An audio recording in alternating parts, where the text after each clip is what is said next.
राजा भोज किसी भी सूरत में सिंहासन पर बैठने का मोह छोड़ नहीं पा रहे थे। छठे दिन फिर वे राजसी वैभव के साथ तैयार होकर सिंहासन पर बैठने के लिए पहुंचे।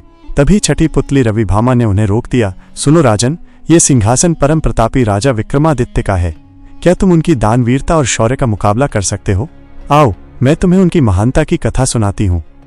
एक दिन विक्रमादित्य क्षिप्रा नदी के तट पर बने हुए अपने महल से प्राकृतिक सौंदर्य को निहार रहे थे। बरसात का महीना था, नदी उफन रही थी और अत्यंत तेजी से बह रही थी। इतने में उनकी नजर एक पुरुष, एक स्त्री और एक बच्चे पर पड़ी। उनके वस्त्र तार तार थे और चेहरे पीले। राजा देखते ही समझ गए कि वे बहुत ही निर्धन हैं। सहसा वे तीनों उस नदी में छलांग लगा गए। अगले ही पल प्राणों की रक्षा के लिए चिल्लाने लगे। विक्रम ने बिना एक पल गंवाए नदी में उनकी रक्षा के लिए छलांग लगा दी। अकेले तीनों को बचाना संभव नहीं था, इसलिए उन्होंने दोनों बेतालों का स्मरण किया। दोनों बेतालों ने स्त्री और बच्चे को तथा विक्रम ने उस पुरुष को डूबने से बचा लिया। तट पर पहुंचकर उन्होंने जानना चाहा वे आत्महत्या क्यों कर रहे थे। पुरुष ने बताया कि वह उन्हीं के राज्य का एक अत्यंत निर्धन ब्राह्मण है जो अपनी दरिद्रता से तंग आकर जान देना चाहता है। वो अपनी बीवी तथा बच्चे को भूख से मरता हुआ नहीं देख सकता और आत्महत्या के सिवा उन्हें अपनी समस्या का कोई अंत नहीं नजर आता। इस राज्य के लोग इतने आत्मनिर्भर हैं कि सारा काम खुद ही करते हैं, इसलिए उसे कोई रोजगार भी नहीं देता। राजा विक्रम ने ब्राह्मण से कहा कि वो उनके अतिथिशाला में जब तक चाहे अपने परिवार के साथ रह सकता है, उसकी हर जरूरत पूरी की जाएगी। ब्राह्मण ने कहा कि रहने में तो कोई हर्ज नहीं है, लेकिन उसे डर है कि कुछ समय बाद आतिथ्य में कमी आ जाएगी और उसे अपमानित होकर जाना पड़ेगा। राजा विक्रम ने उसे विश्वास दिलाया कि ऐसी कोई बात नहीं होगी और उसे भगवान समझकर उसके साथ हमेशा अच्छा बर्ताव किया जाएगा। विक्रम के इस तरह विश्वास दिलाने पर ब्राह्मण परिवार अतिथिशाला में आकर रहने लगा। उसकी देख रेख के लिए नौकर चाकर नियुक्त कर दिए गए। वे मौज से रहते, अपनी मर्जी से खाते पीते और आरामदेह पलंग पर सोते। किसी चीज की उन्हें कमी नहीं थी, लेकिन वे सफाई पर बिल्कुल ध्यान नहीं देते।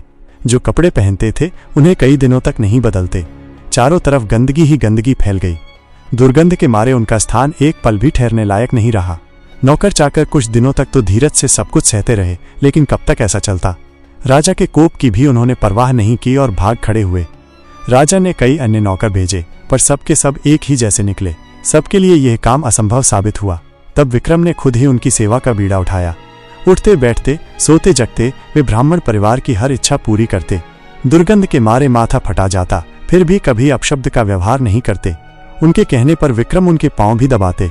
ब्राह्मण परिवार ने हर संभव प्रयत्न किया कि विक्रम उनके आतिथ्य से तंग आकर अतिथि सत्कार भूल जाएं और अभद्रता से पेश आएं, मगर उनकी कोशिश असफल रही। बड़े सब्र से विक्रम उनकी सेवा में लगे रहे, कभी उन्हें शिकायत का कोई मौका नहीं दिया। एक दिन ब्राह्मण ने जैसे उनकी परीक्षा लेने की ठान ली। उसने राजा को कहा कि वे उसके शरीर पर लगी विष्ठा साफ करें तथा उसे अच्छी तरह नहला धोकर साफ वस्त्र पहनाएं। विक्रम तुरंत उसकी आज्ञा मानकर अपने हाथों से विष्ठा साफ करने को बढ़े। अचानक चमत्कार हुआ। ब्राह्मण के सारे गंदे वस्त्र गायब हो गए। उसके शरीर पर देवताओं द्वारा पहने जाने वाले वस्त्र आ गए। उसका मुखमंडल तेज से प्रदीप्त हो गया। सारे शरीर से सुगंध निकलने लगी। विक्रम आश्चर्यचकित थे। तभी वो ब्राह्मण बोला कि दरअसल वो वरुण है। वरुण देव ने उनकी परीक्षा लेने के लिए यह रूप धरा था। विक्रम के अतिथि सत्कार की प्रशंसा सुनकर वे सपरिवार यहाँ आए थे। जैसा उन्होंने सुना था वैसा ही उन्होंने पाया, इसलिए विक्रम को उन्होंने वरदान दिया कि उसके राज्य में कभी भी अनावृष्टि नहीं होगी तथा वहां की जमीन से 3-3 फसलें निकलेंगी। विक्रम को वरदान देकर वे सपरिवार अंतर्ध्यान हो गए। इतना कहकर रविभामा बोली, बताओ राजन, क्या तुम में इतना धैर्य है कि इस तरह से किसी का आतिथ्य सत्कार कर सको? राजा भोज असमंजस में पड़ गए और बिना कुछ कहे अपने कक्ष में लौट गए।